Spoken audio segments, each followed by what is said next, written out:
اللهم صل على بدر التمام. اللهم صل على نور الظلام.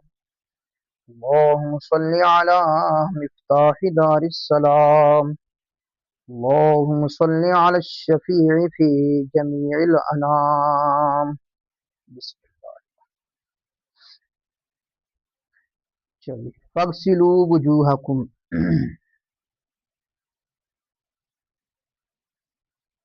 حاشیہ ایک بیان ہوا ہے. حاشیہ وفی الفتویٰ. الفتویٰ والفتیا بمعنی واحد. کہتے ہیں کہ یہ نام ہے دین میں احکام کو بیان کرنے کے لیے. جو سوال کرے اس کے متعلق سو فیکون السائل مستفتی وعملہ استفتاء. سو جو سائل ہے وہ مستفتی ہوگا اور اس کا جو عمل ہے وہ استفتاء ہوگا. وَيَكُونُ الْمُجِيبُ. اور جو مجیب ہے وہ مفتی ہوگا. وَعَمَلُهُ. اور اس کا فعل اس کا عمل افتاء ہوگا فتویٰ. اور حکم مبین ہوگا.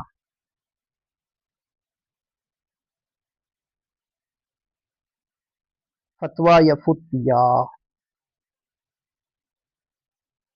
فتویٰ دینے میں چند چیزوں کا لحاظ رکھنا یہ ضروری ہے. تحریم الافتاء بما یخالف النص. یہ نص کے مخالف فتویٰ دینا حرام ہے. اور عرف کی، زمان کی، مکان کی فتوے میں رعایت کرنی چاہیے. جو عرف میں عادت ہے فقہاء نے ایک قاعدہ، محکم قاعدہ بنایا ہے کہ عرف میں جو ایسی عادت کے جو شریعت کے خلاف نہ ہو. اور سائل مراعات حائل السائل.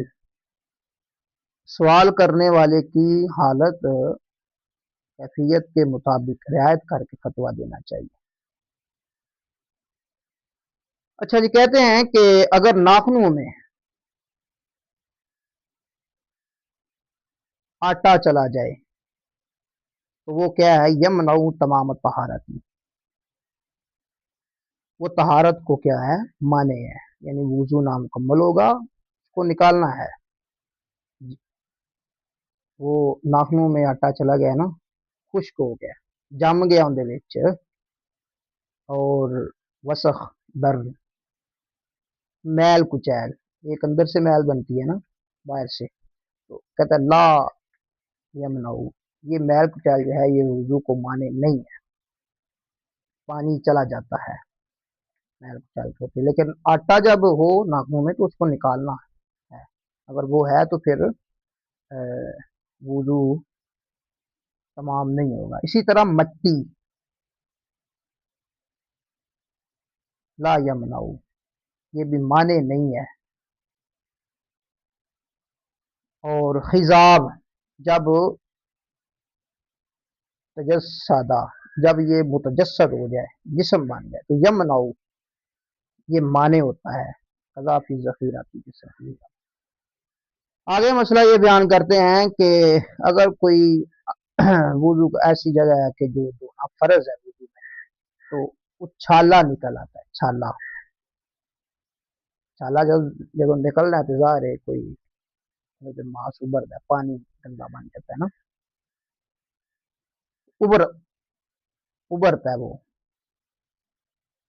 تو پانی اس کے نیچے تک نہیں پہنچتا تو یہ مانے نہیں ہے. اگر پھٹ گیا ہے نا، مطلب اندر گندا پانی نکل گیا، پھر تو پانی چلا جائے گا، ٹھیک ہے. اگر ابھرا ہوا تو پھر اس کے اوپر سے پانی گزار. وَامْسَحُوا بِرُؤُوسِكُمْ الْمَسْحُ وَالْإِصَابَةُ. مسح کا معنی بیان کیا اصابت، یعنی ملانا.